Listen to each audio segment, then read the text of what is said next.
Hello everyone, this is Violex from Intelligence Check, and you are listening to Tale of the Manticore. The following podcast is intended for a mature audience. Listener discretion is advised.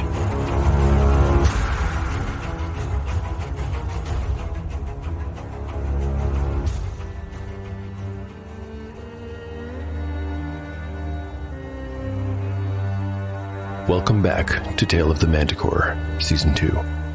Like the creature from which it takes its name, Tale of the Manticore is a mashup, a crossbreeding between two different species of storytelling. Here you will find the unpredictability of old-school RPG paper and dice games with the storycraft of a dark fantasy novel. No character is sacred, and no character will be spared if the dice decide their fate is at hand. According to lore, the tale of a manticore is barbed with cruel iron spikes. There will be much pain in the days ahead.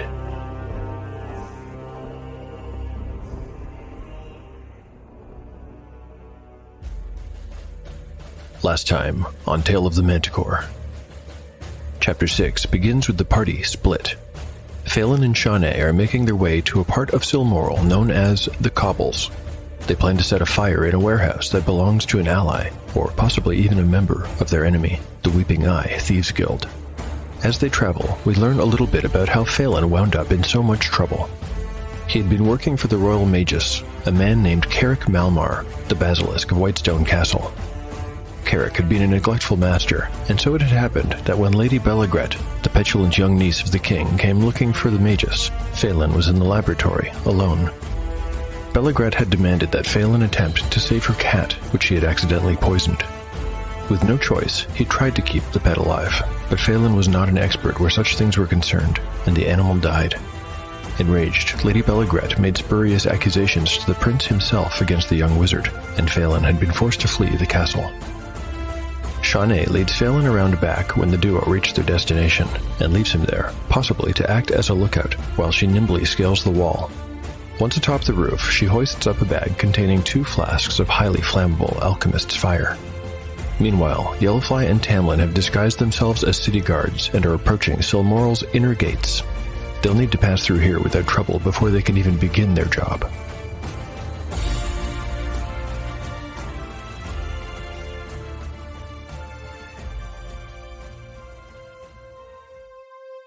Between the lines.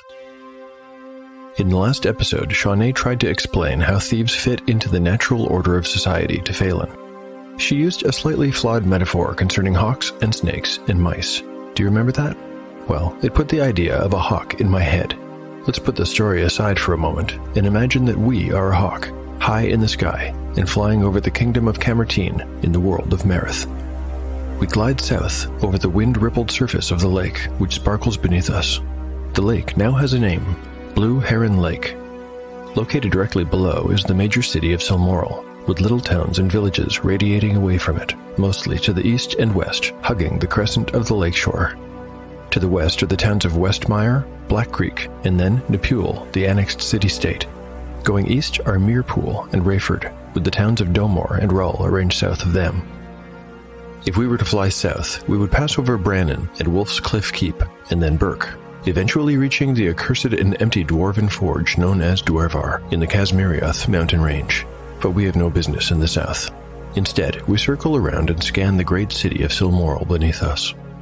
More than anything, from the air, Selmoral looks like a snowman. A melting snowman, to be more precise. The city is made up of 3 flattened circles, each one larger than the next, and circumscribed by thick stone walls. The largest circle, the base of the snowman, is where most city folk live. Here we can find the Fallfallow Inn of Southgate and the Blue Heron Trading Company warehouse in the Cobbles. The Warren, where Yellowfly's gang lives, is here too. There's also the Hightown Market and the Great Cathedral, with its soaring bell tower. To reach the middle section of Selmoral, one must pass the Thury Gate, named after an old regent of the kingdom. Not everyone is allowed through this gate. Only people of a certain status are permitted access. This section contains the wealthy Rosedale neighborhood, where Gamaluna lived and died. It also contains the Tower of Xavion, Phelan's former master. Importantly for the PCs, this is also where the City Guard makes its headquarters. The head of the snowman has, comparatively, far fewer residents. This is where one can find the equally imposing and beautiful white stone castle where Lady Balligret and King Culfrey conduct their respective reigns of terror, small and large. Of course, entry to this part of Selmoral is strictly controlled. Whitestone Castle does not concern us for now, so let's use our hawk's vision and scan the middle section of the city. With vision this sharp, perhaps we can spot... Ah, yes, there they are, making their way to the city watchtower.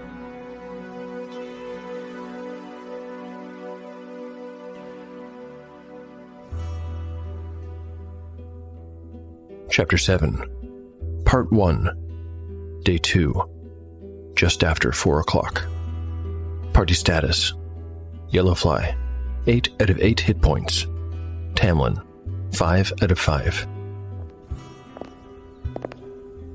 "Don't fuss with your helmet," said Yellowfly without turning his head.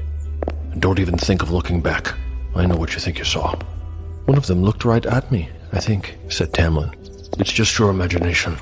If he was going to say something, he would have done it by now. We're all right." Yellowfly chuckled to himself. "If they'd caught us right at Thury Gate, well, I wouldn't be able to look Lord Rabbit in the face, that's for certain." They walked a ways in silence before Yellowfly spoke again. This time, his voice was dead serious.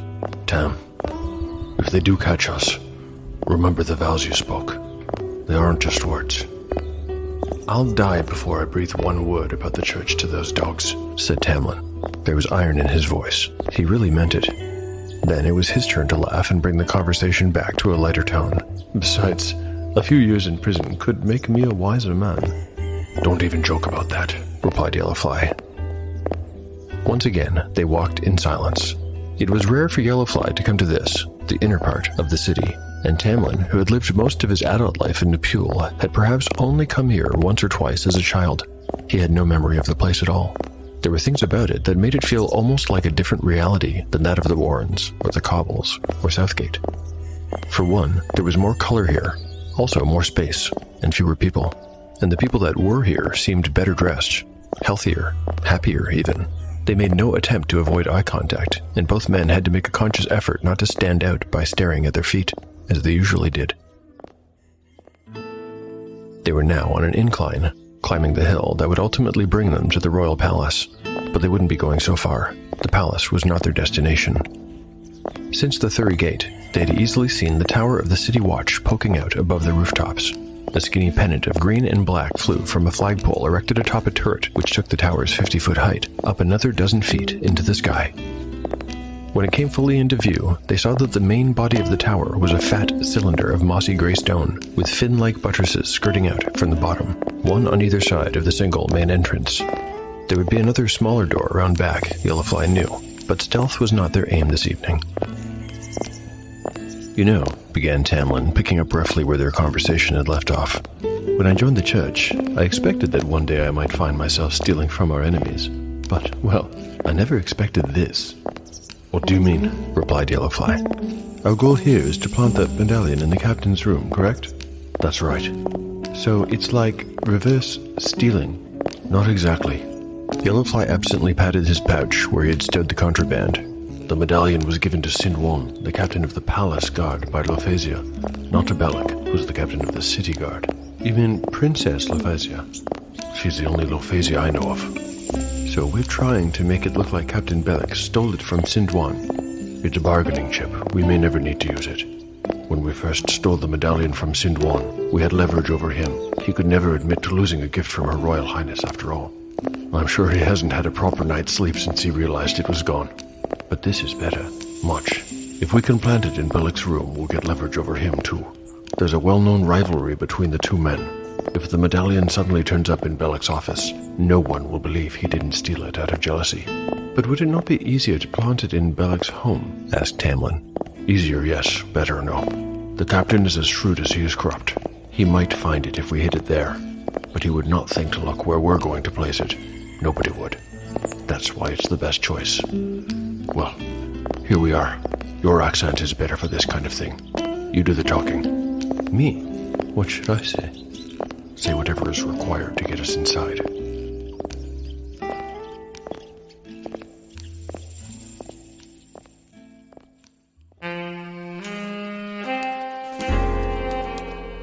December 1933.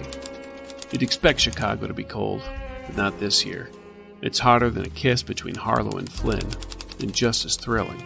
Trouble's blowing in the Windy City. Capone might be in the big house, but even a half-wit knows full well Al didn't leave the picture. But that's not stopping his lieutenants from squabbling over the scraps, and it sure as hell ain't stopping the other gangs from trying to knock Capone's outfit down a few pegs. Any palooks with some Tommies and attitudes are grabbing at that pie like a fat kid at Thanksgiving. But there's something brewing in Chicago's shadows, and it's not that next batch of bathtub gin. No, this is something that bites a lot harder and leaves a mark that won't heal anytime soon. My name's E.I. Wick, and I want to tell you about four palooks just trying to beat the breadlines and survive the day-to-day. But life's got other plans for this Private Jane and her three friends. To hear their story, then slide your feet to the dark side of the street and visit gunforhireap.com. That's gun with two N's. Gun for Hire, a Deadlands Noir actual play from Fear the Boot.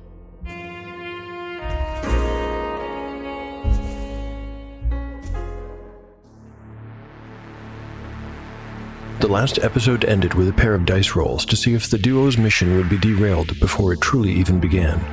You might remember that I gave each of the guards at the Thury Gate a 5% chance, a 1 on a d20, to notice something wrong about the two imposter city guards passing through. As you've probably guessed, those two guards failed their checks. I rolled a 3 and a 14. There's another check coming up as Yellowfly and Tamlin approach the city watchtower's entrance. Tamlin will need to be quick on his feet and say something convincing if they're to get access to the captain's office. As I mentioned before, the guard at the tower door would not be expected to recognize them. Or, more accurately, he would not become suspicious because he didn't know their faces. City Watch members are frequently traded with soldiers. This is by design. King Culfrey doesn't want his men becoming complacent and comfortable. He stirs the pot deliberately, and staff changes are a regular occurrence. Both Tamlin and Yellowfly have very average charisma scores, a 9 and a 10, so neither man could be thought of as a confidence man or a smooth talker. But all the same, it's on Tamlin to succeed, or fail. I'm going to handle the upcoming situation with a simple reaction roll, 2d6. Higher is better, no bonuses. I'll make the rolls now, and then we'll see how it plays out in the narrative. My first roll is an 8. Good, but not great. I'll give the next roll a +1. Rolling again. A total of 5. That's a little slip. One more try. An average roll here will be counted as a partial success. The roll. A 9. That's pretty good. Okay, here's what happens.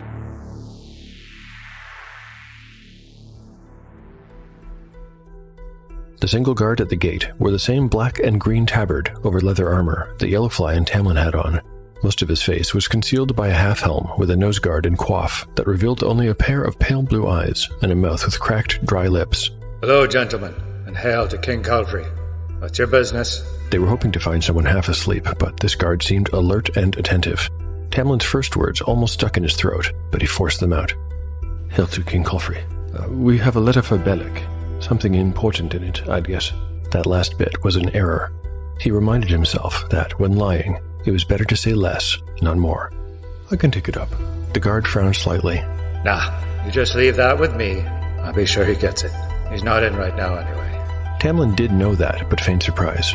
Oh, well, I was told to put it directly in his hands, and if that was not possible, to put it on his desk myself, to be sure he would get it as soon as possible. The guardsman's forehead creased. Possibly he was trying to decide whether or not he had just been insulted. Who told you that? He wanted to know. Tamlin was not prepared for this question, but luckily the first name that came out of his mouth was the right one. Koch. There was the slightest pause, in which Tamlin found his hand drifting towards the weapon handle at his hip.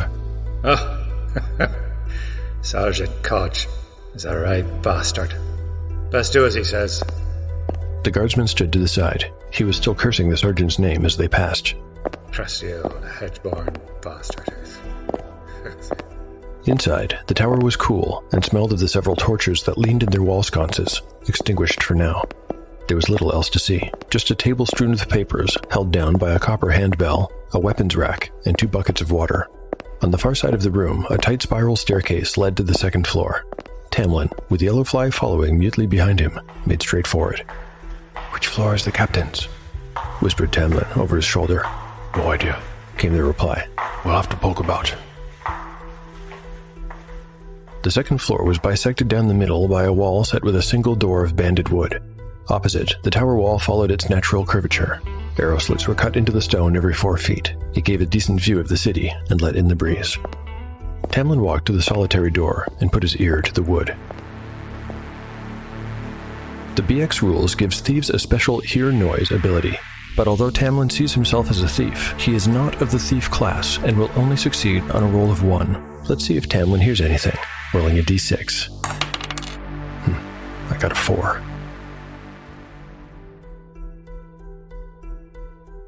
Tamlin looked at Yellowfly and shook his head. He was about to try the door handle when his companion beckoned him back. Tamlin obeyed, wearing his question on his face. Why did you? That's not it, whispered the elder rogue. How can you tell? No lock on the door. Probably a barracks. Probably full of sleeping guards. You want to say hello? I didn't think so. Come on. Yellowfly re-entered the corkscrew stairs and disappeared. Tamlin felt his face flush, but he had to admit, Yellowfly was smart as a whip. Then again, if the door they were looking for was going to be locked, how on Marith were they supposed to get inside?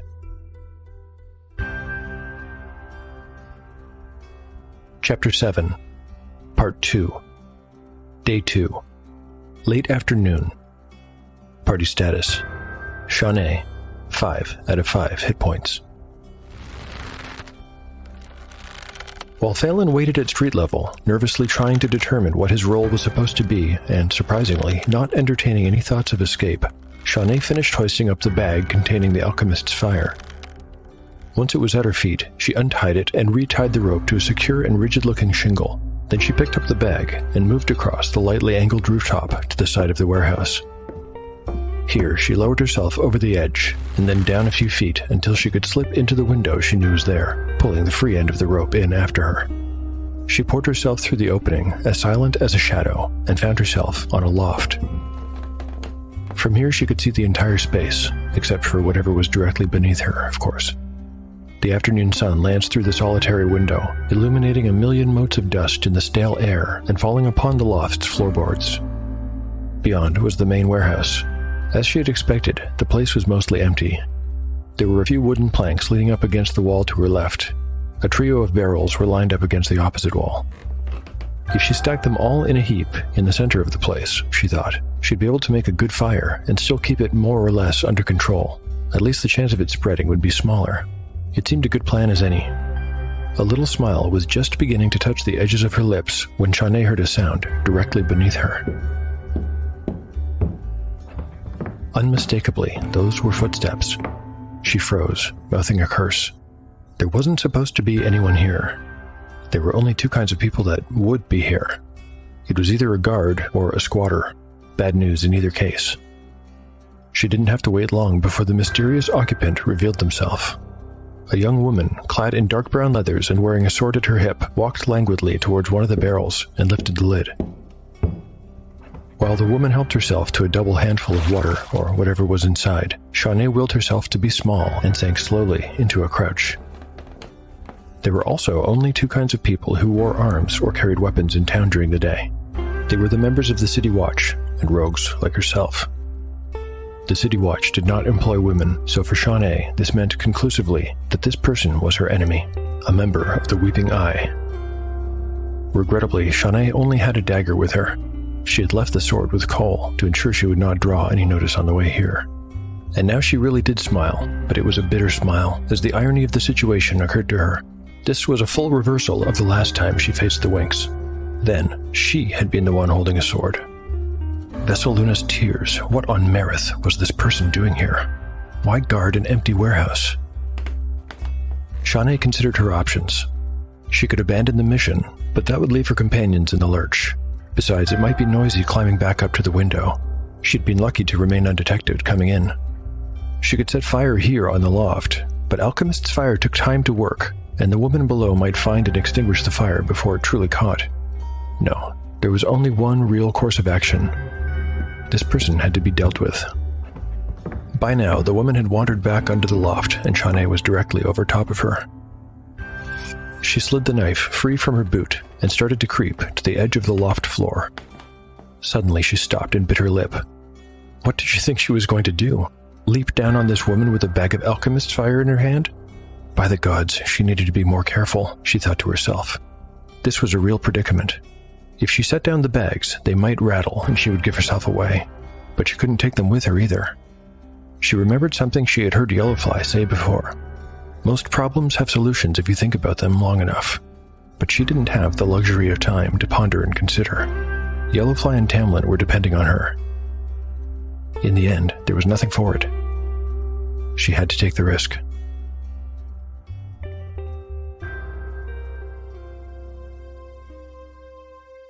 Between the lines. I think we need to take a moment to discuss the specifics of Alchemist's Fire before we take the story any further. Simply put, it's an oil that ignites when in contact with air, and it burns hotter and longer than normal fire. Because its uses are limited to certain laboratory processes and, well, arson, it's quite a rare thing. While the compounds are inexpensive, it takes months to create a relatively small batch of the stuff. Furthermore, the special flask required for its intended use is a specific and fairly tricky piece of craftsmanship. Alchemist's Fire is always used in small quantities because of its volatility. Shaunae is carrying 2 one-pint flasks of it. As mentioned before, the flasks are specially designed. They have long, skinny necks, which makes them extremely fragile, and they're stoppered with beeswax. Each flask is only half full of Alchemist's Fire. The other half is water, which fills the flask right to the top. The water, being less dense, sits on top of the oil. When the wax stopper is removed and the bottle is placed on its side, the water drains out, drop by drop, slowly letting air into the bottle. Eventually, the air touches the oil compound and it explodes. But I don't want to mislead anyone. A flask of Alchemist's Fire is not a delayed blast fireball. The explosion is much smaller, comparable to a Molotov cocktail. Flasks of Alchemist's Fire are not valued for the size of the explosion they cause, but for the precision with which one can time it. Think of it as a fuse made of water. The fuse can be made longer by removing less of the wax stopper. For those who would prefer a visual explanation, I'll post some extra information on taleofthemanticore.blogspot.com. Okay, let's get back to the game.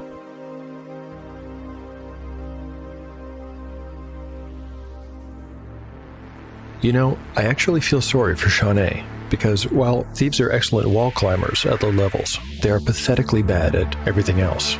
It's a marvel any thieves get past level 1. The BX rules give Shaunae just a 20% chance to succeed in her attempt to move silently. I briefly considered giving her advantage on the roll. I thought, she's just setting down a bag, it's not like she's sneaking up on someone. But, on second thought, that is exactly what she's doing. In addition to setting down a bag of bottles, she still needs to get to the edge of the loft in silence if she wants to drop down on the woman and attack by surprise. Considering that, 20% seems pretty much on the money for how hard this will be to pull off. Okay, Shaunae, are you ready for this? Here's the roll. I rolled a 42.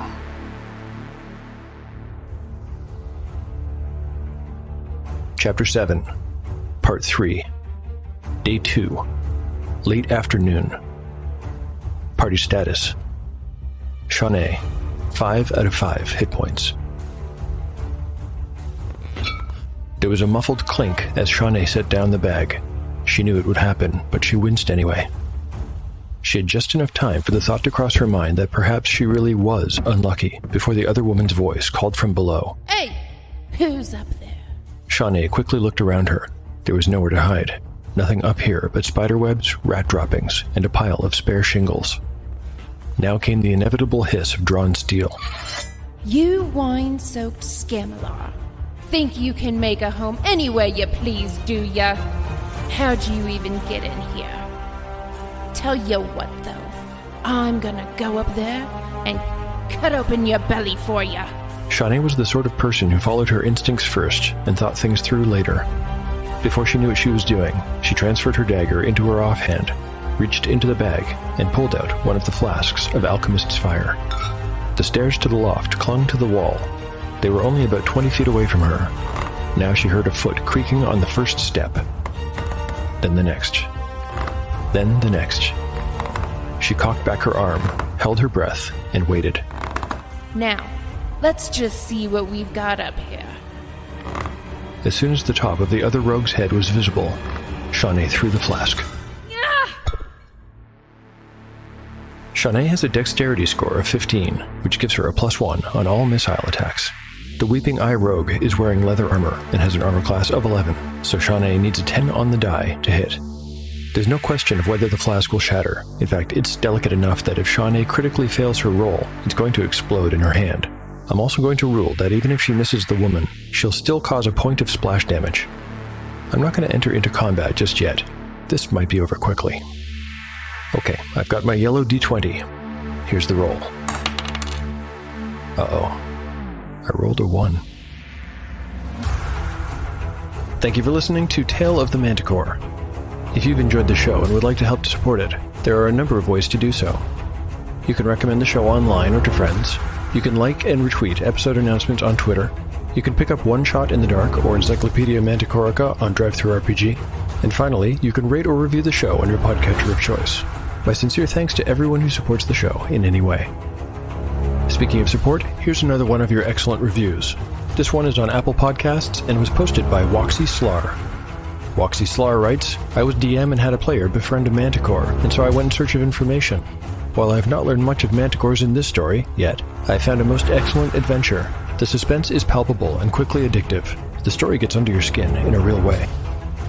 Hey Woxy Slar, now I don't want to tell you or your players who to befriend and who not to befriend, but you know something else that gets under your skin in a real way? Manticore tail spikes. Have you had your tetanus shots? Just asking. At any rate, I sure appreciate your kind review. Thank you very much. Thanks also go to a couple of cast members who are new to Season 2. Playing the City Watchtower Guard is Andrew Fling of Tumbledye Games. Tumbledye has a new set of RPG core rules coming out soon called Trove Foundation. Keep your eyes open for that. And in the role of the Weeping Eye Gang member in the warehouse, introducing Jess from Red Desert Roleplay. Thanks to both Andrew and Jess for their fantastic work. If you use socials and want to reach me, I'm at Manticore Tale on Twitter and Tale of the Manticore Podcast on Instagram. My email is taleofthemanticore@gmail.com. The story will continue in the next episode of Tale of the Manticore, the story where chaos rolls.